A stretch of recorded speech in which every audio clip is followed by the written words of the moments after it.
Senior actor Rajendra Prasad గారికి నోరు అదుపులో ఉండటం లేదు.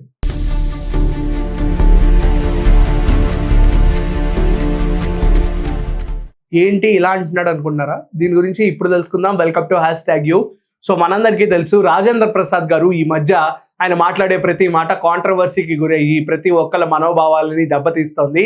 అండ్ ఆయన మాట్లాడిన మాటలు బయట మనం మాట్లాడుకునేటట్లు అండ్ చాలా మందిని కించపరిచేలాగా ఒక పబ్లిక్ స్టేజ్ ఈవెంట్లో ఆయన ఇలా ఇటువంటి వర్డ్స్ యూజ్ చేస్తూ మాట్లాడడం ఇప్పుడు నెట్ ఇంట వైరల్ అవడమే కాకుండా ఆయనకి బ్యాడ్ ఫేమ్ అనేది తీసుకొస్తున్నాయి. చాలా మంది అనడం పాయింట్ ఏంటంటే కూతురు చనిపోయిందనే బాధతో ఏది పడితే అది మాట్లాడేసి పిచ్చోడైపోయాడేమో రాజేంద్ర ప్రసాద్ అనే పాయింట్ కూడా చాలా మందికి రేజ్ అవుతుంది. ఎందుకంటే రీసెంట్ గా మనం రాబిన్ హుడ్ ఈవెంట్ తీసుకుంటే ఆ ఈవెంట్ లో రాజేంద్ర ప్రసాద్ గారు డేవిడ్ వార్నర్ ని చాలా కించపరుస్తూ మాట్లాడి, వార్నర్ ఏంటి ఒక ఆస్ట్రేలియన్లో భయంకరమైన క్రికెటర్ని పట్టుకుని కూడా ఇటువంటి అసభ్యకరమైన మాటలు మాట్లాడడం, ఒక సీనియర్ యాక్టర్ అయ్యిండి ఇటువంటి మాటలు మాట్లాడడం ఎంతవరకు కరెక్ట్ అని చాలా మంది ప్రశ్నించారు. దాని తర్వాత ఇంకొన్ని రెట్రో ఈవెంట్లో కూడా ఇంకొక ఇద్దరు ముగ్గురిని అలాగే సీనియర్ యాక్టర్స్ ని ఏ అని ఒక రా డైలాగ్ కూడా యూజ్ చేయడం జరిగింది.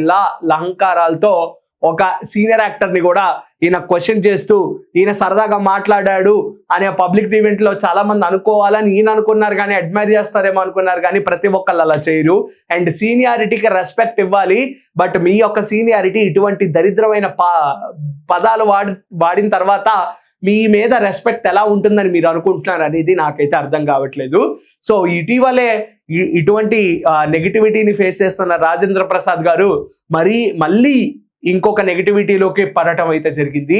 దివంగత నటుడు కత్తి కాంతారావు గారిని ప్రశంసిస్తూ ఎంజీ రామచంద్రన్ గారు, ఎవరైతే తమిళనాడులో the super star in the politics, so ఇటువంటి గొప్ప మహనీయుడు, ఇక్కడ మనకి ఎన్టీఆర్ ఏఎన్ఆర్ గారు ఎలాగో అక్కడ ఎంజీఆర్ గారు అలాగా, సో ఆయనని కించపరుస్తూ ఈ యొక్క దివంతక నటుడు ఎవరైతే ఉన్నారో కత్తి కాంతారావు గారిని పొగుడుతూ, మన తెలుగు వాళ్ళని పొగుడుతూ తమిళ వాళ్ళని తక్కువ చేసి మాట్లాడారు ఈయన. సో అది చాలా అసభ్యకరంగా మాట్లాడారు. సో దాని మీద టాలీవుడ్ కాదు కాలీవుడ్ వాళ్ళు ఫుల్ జోష్లో రాజేంద్ర ప్రసాద్ గారిని చాలా ఘాటుగా సమాధానాలు కౌంటర్స్ అయితే ఇస్తున్నారు. సో అందరూ బయటకు వచ్చి తిడుతున్నారు కూడా రాజేంద్ర ప్రసాద్ గారిని. రెండు ఇండస్ట్రీలకి చిచ్చు పెట్టేశారు ఈయన. సో ఈయన చెప్పిన మాటలు ఏంటంటే, దివంగత నటుడు కాంతారావు గారి గొప్పతనం వివరిస్తూ తమిళ ప్రజల ఆరాధ్య దైవం ఆయన ఎంజీ రామచంద్రన్ గారిని కించపరుస్తూ మాట్లాడారు. ఈయన చాలా అసభ్యకరంగా మాట్లాడారని చెప్పొచ్చు. సో అది ఆయన కరెక్ట్ అని ఇప్పటికీ భావిస్తున్నారంట. మరి ఆ కాన్ఫిడెన్స్ ఏంటో నాకు తెలీదు. సో దీని మీద నటుడు విశాల్ గారు అయితే రెస్పాండ్ అవుతూ ఆయన మాటల్లో రాజేంద్ర ప్రసాద్ గారిని చాలా కౌంటర్ వేస్తూ ఘాటుగా అయితే సమాధానం ఇవ్వడం జరిగింది. దీని మీద ఆయన ఏం మాట్లాడారో మనం ఒకసారి క్లియర్ కట్గా వివరాల్లోకి వెళ్తే ఆయన ఏం మాట్లాడారంటే, తమిళనాడులో ఎంజీఆర్ గారు అంటే కేవలం ఒక నటుడు కాదు, ఆయన మా అందరికీ ఒక గొప్ప దైవం, గొప్ప నాయకుడు వంటి లక్షణాలు కలిగిన ఒక వ్యక్తి. ఆయన గురించి మీరు తక్కువ చేసి మాట్లాడడం అస్సలు బాలేదు. మీరు మరో గొప్ప నటుడు కాంతారావు గారి గురించి గొప్పగా చెప్పడం చాలా మంచి విషయం, కానీ ఒకరిని పొగిడే క్రమంలో ఇంకొకరిని కించపరుస్తూ మాట్లాడడం, మరొక మహానుభావుడిని కించపరచడం అనేది కరెక్ట్ కాదు. అండ్ దాంతోపాటు ఇది తమిళ ప్రజల మనోభావాలను తీవ్రంగా దెబ్బతీస్తుంది. అండ్ మీరు అలా నోరు అదుపులో పెట్టుకుంటే బాగుంటుందని కూడా విశాల్ గారు చాలా ఘాటుగా చెప్పడం జరిగింది. అండ్ దీంతో పాటు ఆయన ఏమన్నారంటే, మీలాంటి పెద్ద నటుడికి ఈ విషయం చెప్పడం నాకు చాలా బాధగా ఉంది, కానీ తప్పడం లేదు. పెద్ద మనసుతో మీరు చేసిన వ్యాఖ్యలకు క్షమాపణలు చెప్పి ఈ వివాదానికి ఇక్కడితో ముగించాలని కోరుతున్నాను. భవిష్యత్తులో మీ స్థాయి ఉన్న నటులను ఎవరైనా ఇలాగే తక్కువ చేసి మాట్లాడితే నేను మీకోసమైనా ఇలాగే స్పందిస్తాను.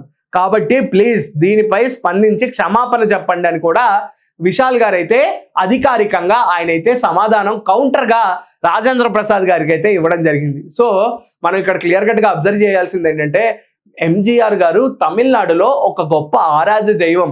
అక్కడ తమిళ ప్రజలకి ఎంజీఆర్ గారు అంటే, ఇక్కడ మనకి సీనియర్ ఎన్టీఆర్ గారు టీడీపీ పార్టీకి తెలుగు వాళ్ళకి ఎంత అయితే ఎన్నో గొప్ప సేవలు అందించారో, అలాగే అక్కడ ఎంజీఆర్ గారు అటువంటి గొప్ప ఆరాధ్య దైవం. ఆయనని కాంతారావు గారితో కంపేర్ చేయడం తప్పు కాదు. కంపేర్ చేయడం పక్కన పెడితే ఆయనని కించపరచడం అనేది చాలా తప్పు. అండ్ విశాల్ గారు ఇది కూడా అన్నారు, మిమ్మల్ని తక్కువ చేసి వేరే వాళ్ళు మాట్లాడినా నేను మీ గురించి ఇలాగే మాట్లాడతా, కానీ మా యొక్క తమిళ్ ప్రజల ఆరాధ దైవం ఉన్న ఎంజీఆర్ గారిని ఇటువంటి తప్పుడు స్టేట్మెంట్స్ ఇస్తూ మాట్లాడడం అనేది కరెక్ట్ కాదు. మీ యొక్క నోరు అదుపులో పెట్టుకొని మీరు మీడియా ముందుకు వచ్చి క్షమాపణ చెప్పాల్సిందిగా అధికారికంగా కోరుతున్నాను అని విశాల్ గారు చెప్పిన మాటలు ఇప్పుడు నెట్టింట వైరల్ అవుతున్నాయి. మీకు చెప్పే అంత పెద్దవాడిని కాదు, కానీ తప్పడం లేదు అని ఆయన మాటలు ఏవైతే ఉన్నాయో కొట్టినట్టు సమాధానం చెప్పినట్టే ఉంది ఇది విశాల్ గారు. ఇది రాజేంద్ర ప్రసాద్ గారు ఎలా తీసుకుంటారనేది ఇప్పటికీ మనం వేచి చూడాల్సిన విషయమే. అండ్ రాజేంద్ర ప్రసాద్ గారు దీని గురించి ఏమనుకుంటున్నారు, అండ్ రాజేంద్ర ప్రసాద్ గారు ఇటువంటి స్టేట్మెంట్స్ యూజ్ చేసిన తర్వాత ఒక్కసారి కూడా ఆలోచించరా? ఎందుకంటే ఇటువంటి స్టేట్మెంట్స్ ఏవైతే ఉన్నాయో అవి చాలా మందిని ఎఫెక్ట్ చేస్తాయి. అది ఆలోచించకుండా మైండ్ స్టెబిలిటీ సరిగ్గా లేకుండానా ఇలా బిహేవ్ చేస్తున్నారు అనే పాయింట్ కూడా ఇప్పుడు నెట్టింట వైరల్ అవుతుంది. దీని గురించి మీరేమనుకుంటున్నారు, అండ్ ఎంతమంది దీని మీద రెస్పాండ్ అవుతారు అనే పాయింట్ కూడా, ఇంకా కాలీవుడ్ యాక్టర్స్ ఎంతమంది దీని మీద రెస్పాండ్ అవుతారు అనే పాయింట్ కూడా చాలా మంది దగ్గర వినిపిస్తుంది ఈ మధ్య నెటిజన్ ద్వారా. సో మీరేమనుకుంటున్నారో ఖచ్చితంగా కిందైతే కమెంట్ చేయండి. ఎవరిది తప్పు అని కూడా మాకైతే తెలియజేయండి. Until then keep watching #you. This is Karthik signing of.